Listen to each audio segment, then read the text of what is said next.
Esse vídeo é uma continuação direta do último vídeo desse canal, então eu assumo que tu escutou tudo que eu falei lá antes de continuar me ouvindo aqui.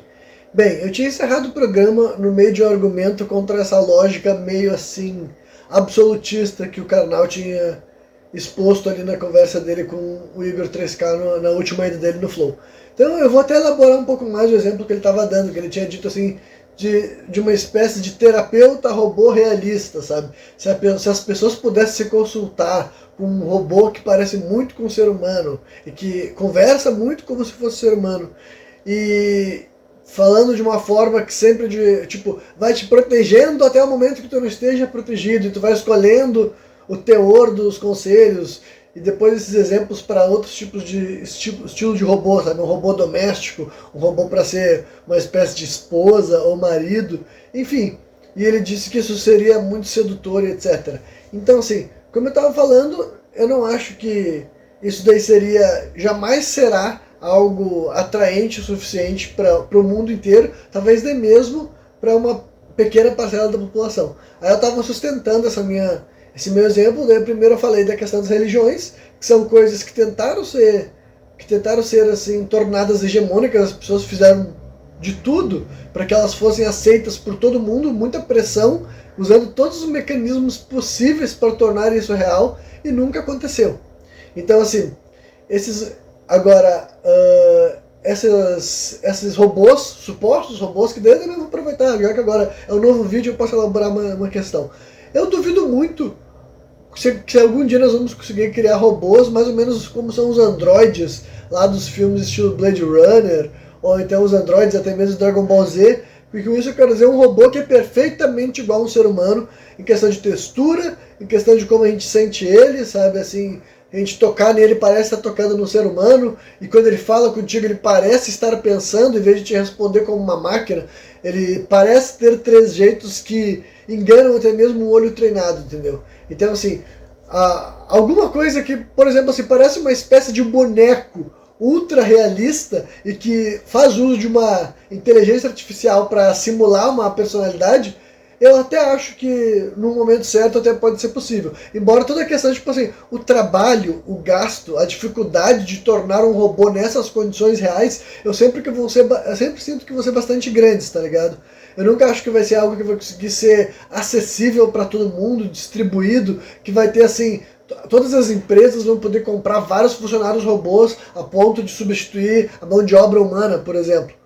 Eu acho que em tanta escala nunca vai acontecer, porque basicamente esses robôs eles não vão existir sem custos, né?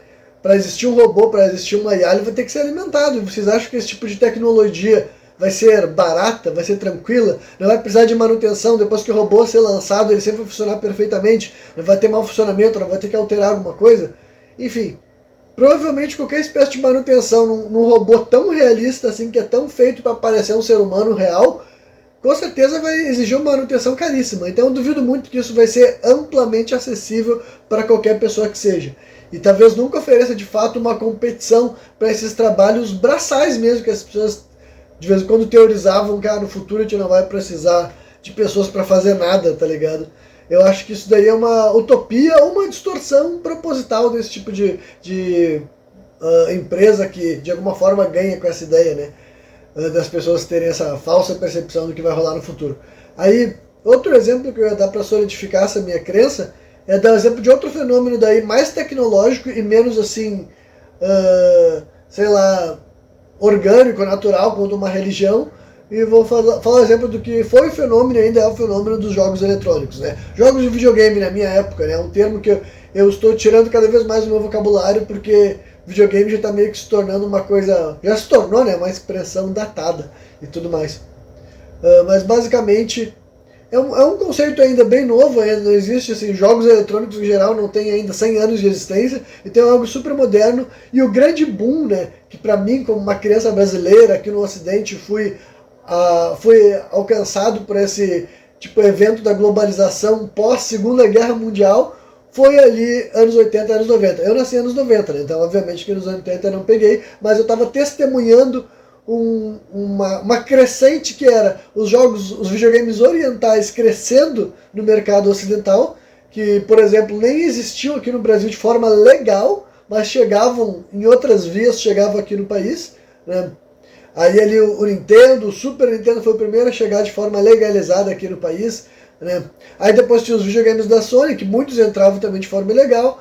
Enfim, até essa questão do contrabando, a pirataria, todas essas palavras e tal, são outros um mecanismo muito interessante do capitalismo do meu período de viver, que também vale a pena fazer um vídeo só sobre isso. Então eu não vou me aprofundar muito nisso nesse momento, sabe? Mas daí basicamente eu testemunhei esse apogeu, digamos assim, que nem dá pra dizer apogeu, porque agora é um apogeu, né? Mas assim, essa ascensão dos jogos de algo que muito inicialmente, por exemplo, lá no Japão já existia os computadores domésticos há muito tempo, né? Só que eles eram caros. Então lá no Japão os videogames já foi uma forma de democratizar o acesso a jogos eletrônicos que antes era reservado a um público menor. Então isso abrangeria mais camadas sociais lá no Japão. E de alguma forma ou de outra isso também refletiu assim, até aqui no Brasil, de alguma forma nos anos 80, anos 90, mais pessoas, mais famílias foram gradualmente ter acesso a jogos de videogame. E tudo isso que eu estou fazendo essa introdução é para destacar quanto que para mim, por exemplo, isso tudo é muito fascinante, tudo muito interessante. Eu sou uma pessoa que me tornei público-alvo, me tornei consumidor e me tornei assim, até me considero de vez em quando alguém que jogou videogame mais do que deveria, entendeu? Essa mídia, essa forma de entretenimento, essa forma de arte, essa forma de comunicação e essa forma de mercadoria também me encantou muitas vezes mais do que eu acho até o saudável, digamos assim. E muitas pessoas que estão me ouvindo se identificam com isso. Talvez pessoas que têm a mesma idade que eu, ou pessoas mais jovens, se identificam com algo parecido, só que o fenômeno é diferente, que é jogar através do computador, jogar jogos online também, que é uma coisa que eu tive uma relação diferente. Mas enfim, muita gente vai se identificar com isso. Mas assim, não é todo mundo. E com certeza não é a maioria, entende? Para muitas pessoas a relação com o videogame é algo muito menor. Sei lá, tem gente que joga de vez em quando. Tem gente que joga quando quer. Tem gente que joga, tipo, jogou uma ou duas vezes na vida. Tem gente que nunca jogou.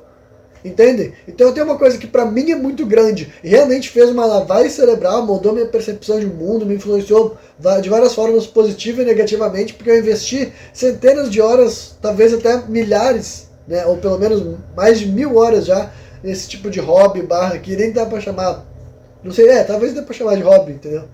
Mas basicamente, e tem outras pessoas que jamais se envolveriam tanto quanto eu me envolvi. Então, esse exemplo do videogame é uma analogia com essa relação com esses robôs, entende? Porque, assim, a satisfação, ainda assim, ela vai ser totalmente, assim, artificial, digamos assim, sabe? E por que eu falo isso? Porque eu tinha dado uma menção isso no último vídeo, que basicamente, assim, não existe... as coisas que nos prendem, que nos atraem, não necessariamente aquilo que a gente quer ou que a gente acha que quer. Tem um monte de gente que se sente estimulado por coisas controversas, coisas que elas nem sabem por que elas estão perseguindo aqueles estímulos, por assim dizer, entendeu? Porque eu tô falando de algo que acontece no nível subconsciente, sabe? Mas é uma grande ingenuidade achar que a maioria das pessoas gostaria de fazer uma engenharia das próprias experiências. A maioria das pessoas gostariam disso. Olha, algumas pessoas talvez, mas assim, pra mim, assim, realmente eu não consigo nem imaginar, eu gostaria de poder indagar essas pessoas frente a frente se elas realmente acham que é assim que funciona. Porque é uma coisa tão simples, sabe? Quando tu vê o tipo de pessoa que as pessoas escolhem para ser os seus cônjuges. Aí vai ter pessoas que podem achar que, tipo assim, tem gente com uma percepção limitada que vai achar que todo mundo escolhe a mesma coisa, procura a mesma coisa. E se tu olhar para os casais, tu vê que evidentemente não, sabe? Os casais não são idênticos. Eles são, tipo assim, eles não são únicos. Que evidentemente eles são comparáveis com os outros, mas não com todos. Entende? Então é perceptível que as pessoas não necessariamente gostam da mesma coisa, percebem os mesmos estímulos da mesma forma. É por isso que toda essa coisa de coach emocional não dá muito certo, porque a gente tentando ensinar certos estilos de vida que para eles é suficiente para pessoas que definitivamente querem alguma outra coisa além daquilo. E eu nem vou discutir se isso é bom, se isso é ruim, se isso é mutável, se não é mutável. Mas assim, achar que vai acontecer. Então, por todas essas barreiras que eu destaquei aqui, ó, em primeiro lugar, vai ser caro, vai ser difícil de ser acessado. Poucas pessoas realmente vão poder ter experiências com esses robôs ultra realistas para poder ameaçar a ordem social, sabe? E vai ter países que isso vai fazer mais sucesso, vai ter países que vai fazer menos sucesso, por várias questões econômicas, sociais, mas enfim, eu duvido muito que em algum momento vai ser uma população grande o suficiente a ponto de a gente parecer um filme distópico no estilo Wall-E, tá ligado? Que todo mundo é parecido. Até porque nós costumamos julgar o que está acontecendo lá de fora também. Por exemplo, muitos grupos sociais vão achar que eles estão cobertos de razão, sabe? Tanto grupos religiosos ou políticos mesmo. As pessoas escolhem, adotam estilos de vida e pensam, somos incríveis, eles se fecham na sua bolha, reverberam bastante e até sentem que eles são a maioria ou que estão crescendo cada vez mais. Mas quem olha do lado de fora pensa, olha lá esse bando de maluco. Isso vale para muita coisa, entendeu? Para várias religiões, para praticamente todas as religiões. Praticamente todo mundo no seu estado de culto vai se sentir um momento de pertencimento, faz todo sentido. E gente que olha para lá de fora vai falar um monte de coisa que pode ser vista como absurdo, como heresia, como pecado contra essas visões religiosas. E basicamente estilos de vida, gente que escolhe frequentar um certo espaço, gente que gasta dinheiro com um certo entretenimento. Geralmente essas pessoas vão estar em espaços que eles são a maioria e vão se sentir bem fazendo aquilo lá. Mas agora quem olha de fora pensa, olha que maluco, que perdedor. Então assim, achar que as pessoas que vão casar com o robô, que vão transar com o robô, que vão ter um robô dentro de casa, que vão gastar dinheiro com o robô, tipo assim, nossa, eu gastei tantos milhares de reais com o robô. Todo mundo vai olhar pra eles e falar, nossa, eu quero isso pra mim. Vai ter gente que vai olhar, olha lá o perdedor, pagando não sei quantos milhares de reais para o robô limpar a casa dele, que ele podia estar limpando com as próprias mãos, economizando um monte de dinheiro, sabe? Mais ou menos uma coisa desse tipo, entendeu?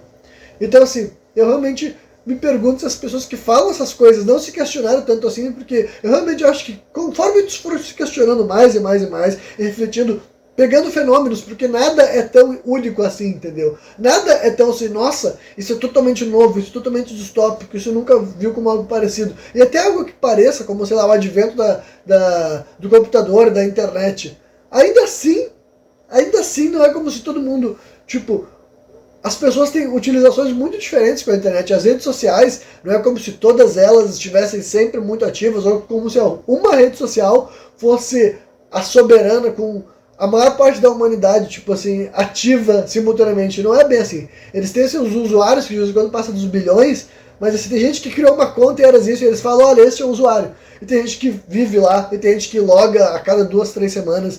Então assim, nada que parece tão grande, tão uniforme, tão tipo assim, cara, indiscutivelmente todo mundo gosta disso aqui. Quanto mais pessoas são, é o famoso todo mundo quem? Não existe todo mundo. O mundo globalizado que a gente criou hoje em dia acabou de vez com essas ideias antigas de tentar buscar um estilo de vida que é totalmente assim homogêneo, sabe?